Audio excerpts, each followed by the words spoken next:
Madalas kaya wala tayong naiipon dahil maling formula pala ang ginagamit natin. Pagka-receive natin ng income, ang unang binabawas natin, expense. Bahala na kung may savings. Pero pag savings ang nahuli, madalas, zero ito or baka lumampas pa, nagkautang pa.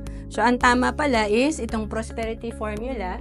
Pagka-receive ng income, 10% tithes, ito yung blessings na nare-receive natin mula kay God, kaya binabalik lang natin yung 10%, dinodonate natin sa church, and 20% dapat savings natin na itatabi natin, and yung 70% na natitira, ito yung pinagkakasya natin sa expense at lifestyle.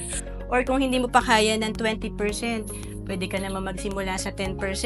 Ang importante, dun sa kinikita mo, may naitatabi ka para may money na magtrabaho para sa'yo balang araw.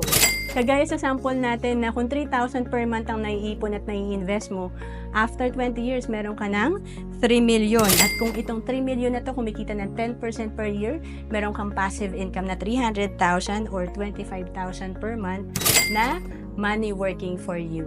To know more about savings and investment, message mo lang ako sa FB, Roanne Celis Capistrano.